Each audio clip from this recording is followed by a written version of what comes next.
passed and have recognized the Constitution, the separation of church and state. But as if you know the Tish James comes from the borough of churches. And if you know Tish James, she's very serious about her faith. And if you know Tish James, she recognizes and she has consistently argued that the line between church and state is often blurred. Because I know in your churches and your parishes, you have daycare centers that get public subsidies. I know in your parishes, you have senior centers that get public funds. And I know in your parishes, on any given Sunday, a politician shows up. Hey. And I know as we get close to 2013, more and more politicians are going to show up. And so, at a time when we give subsidies to monstrosities like this, which represent the greed of Wall Street, at a time when we give tax dollars to build more and more luxury housing, at a time when so many people are locked out of the sunshine of opportunity, at a time when there's a growing gap in our city between the haves and the have-nots.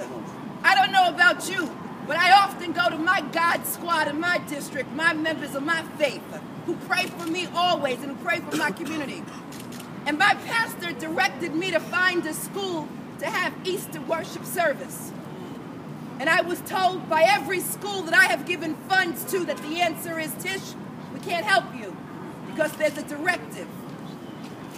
And so, at this point in time, my church, Emmanuel Baptist Church, we may have to find 3 and 4 spaces to worship Easter Sunday.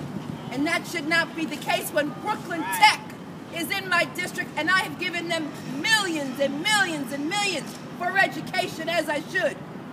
But we can't worship there on a Sunday when the school is closed and no one will be proselytizing when the doors of the school are closed.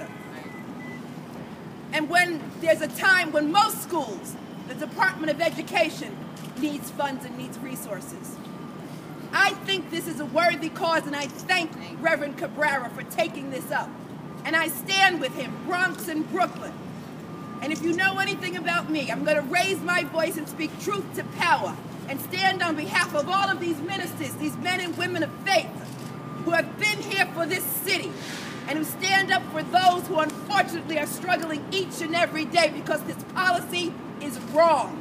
And what we should be doing is embracing them and giving them hope, giving them money, because churches are crumbling. They need economic development.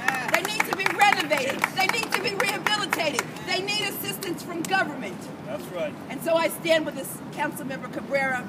I stand with these good men and women of faith. I call them my God squad. And I urge the administration to do the same thing and reverse this policy. Thank you.